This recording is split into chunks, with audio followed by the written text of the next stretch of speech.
नमस्कार, एक बार फिर से मैं शकील साजिद आपके सामने हाजिर हूं। चर्चा है कार्यक्रम लेकर, जिसमें हम एट प्रेजेंट वर्तमान की चर्चाओं पर बहुत सारी विधाओं और विषयों पर चर्चा करते हैं। माथे की हर शिकन से, दुनिया के रंज गम से अक्सर मुंह मोड़ना है कहां मुमकिन मशीनी दौर में। अपनी अपनी गठरियों को खोलना, दो घड़ी मिल बैठ हंस न बोलना है कहां मुमकिन मशीनी दौर में। जी हाँ, और इसी नामुमकिन को मुमकिन बनाने हम लेके आते हैं ये खास कार्यक्रम चर्चा है। छत्तीसगढ़ में इस बार नवरात्रि के दौरान गरबा और डांडिया नाइट्स का जबरदस्त क्रेज देखने को मिल रहा है। बड़े शहरों जैसे रायपुर, बिलासपुर, दुर्ग, राजनांदगांव और कोरबा में गरबा इवेंट्स की धूम मची हुई है। पहले जहां ये आयोजन धार्मिक और सांस्कृतिक तौर पे होते थे, सांस्कृतिक होते थे, अब ये बड़े बिजनेस का रूप ले चुके हैं। इसी वजह से अब बाहरी राज्यों जैसे हरियाणा, पंजाब, दिल्ली के इवेंट मैनेजर भी यहां आकर आयोजन करने लगे हैं। ये लोग गरबा नाइट्स के नाम पर कॉर्पोरेट पैकेज, फैमिली पास, वीआईपी टेबल और स्पॉन्सरशिप बेच रहे हैं। बुकिंग अमाउंट 10,000 से लेकर 2 लाख 5 लाख रुपए तक लिया जा रहा है। इन इवेंट्स में गुजरात और मुंबई से शानदार कलाकार बुलाए जा रहे हैं ताकि माहौल और भी आकर्षक और भी अच्छा लगे। सोशल मीडिया पर भी जोरदार प्रमोशन किया जा रहा है, जिससे खास तौर पर युवाओं को ज्यादा आकर्षित किया जा सके। डीजे नाइट, फूड कोर्ट और गेमिंग जोन जैसे कई दूसरे इंतजाम भी जोड़े गए हैं। इन सब का मकसद लोगों को ज्यादा से ज्यादा अपनी ओर आकर्षित करना और अच्छी कमाई करना है। यही वजह है कि इन इवेंट्स का कारोबार करोड़ों में पहुंचने की उम्मीद जताई जा रही है। हालांकि इन आयोजनों की बढ़ती कमाई पर अब सरकार की भी टेढ़ी नजर है। आपको बता दें, जीएसटी विभाग को जानकारी मिली है कि ये आयोजक बिना जरूरी परमिशन और टैक्स दिए ही कार्यक्रम कर रहे हैं। वहीं अफसरों का कहना है कि जिन आयोजनों से कमाई हो रही है उन पर टैक्स वसूला जाएगा। धार्मिक या पारंपरिक कार्यक्रमों में विभाग का कोई दखल नहीं रहेगा, लेकिन जहां टिकट और पैकेज के जरिए पैसा लिया जा रहा है वहां नियमों के मुताबिक कार्रवाई होगी। बिलासपुर, रायपुर, दुर्ग, राजनांदगांव, कोरबा और मनिंदगढ़ जैसे शहरों में करीब 100 से ज्यादा बड़े आयोजनों की लिस्ट बन चुकी है। खासकर इन सभी कार्यक्रमों पर अफसर नजर रखेंगे जहां कमाई हो रही है, वहां से बिलिंग की जानकारी मांगी जाएगी। कई आयोजकों ने अब तक जीएसटी या दूसरी जरूरी टैक्स की जानकारी विभाग को नहीं दी है, इसलिए अब विभाग की तरफ से सर्वे और जांच की तैयारी की जा रही है। एक अधिकारी ने बताया कि सरकार को सिर्फ उसी हिस्से से मतलब है जहां से कमाई हो रही है और टैक्स बनता है। लोगों की धार्मिक भावनाओं और परंपराओं में कोई दखल नहीं दिया जाएगा। लेकिन अब गरबा नाइट सिर्फ सांस्कृतिक कार्यक्रम नहीं, बल्कि ये एक कमाई का जरिया बन चुके हैं, इसलिए सरकार भी इस कमाई पर अपना हक चाहती है और टैक्स वसूली को लेकर सख्त रुख अपनाने जा रही है। आगे बढ़ते हैं। आज की एक बड़ी खबर है, शाहरुख खान और रानी मुखर्जी का एक प्यारा सा वीडियो इन दिनों सोशल मीडिया पर जमकर वायरल हो रहा है।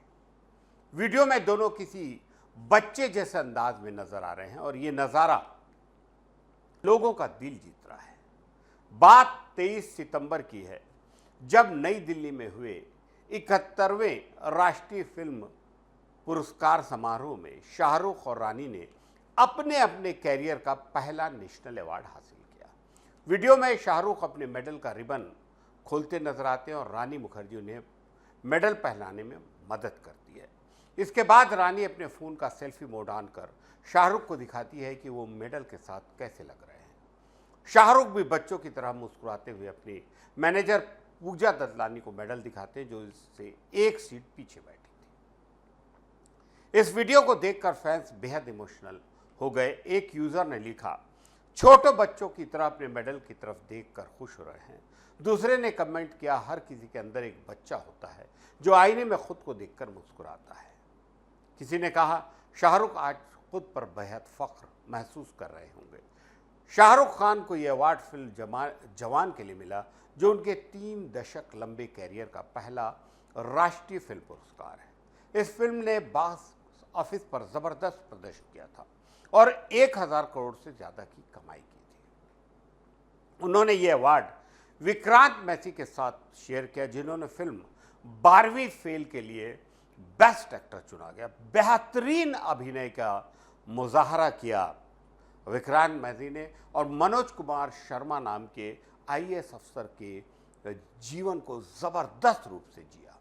वहीं रानी मुखर्जी, जी हाँ, रानी मुखर्जी को film Mrs Chatterjee versus Norway में उनके शानदार अभिनय के लिए बेस्ट एक्टर का अवार्ड मिला। इस खास मौके पर दोनों स्टार्स की ये मासूम सी हरकतें दर्शकों को बहुत पसंद आ रही है और एक बार फिर साबित हो गया है कि चाहे कितनी भी बड़ी सफलता क्यों न मिल जाए, अंदर का बच्चा कभी नहीं मरता या जाता। यहाँ पे एक कमेंट्स ये भी आ रहा है, कुछ लोगों ने इस चीज़ को भी बहुत राजनीतिक रूप से देख लिया है। उन्होंने कहा है कि जो मोहनलाल जी को जो अवार्ड मिला है, केरल में आने वाले वर्ष चुनाव हैं, रानी मुखर्जी को जो अवार्ड मिला है बंगाल में होने वाले चुनाव हैं, विक्रांत मैसी को जो अवार्ड है वो बिहार में होने वाले चुनाव हैं और शाहरुख खान, हालांकि ये 2023 के अवार्ड अभी मिल रहे हैं इन लोगों को, शाहरुख खान से भी कुछ कुछ फायदे दिखते हैं।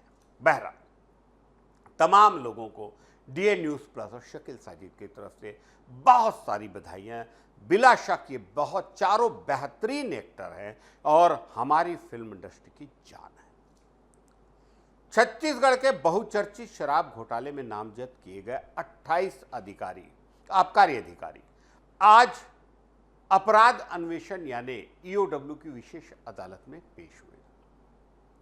सभी अफसर सुप्रीम कोर्ट से मिली अग्रिम जमानत के दस्तावेज लेकर कोर्ट पहुंचे थे।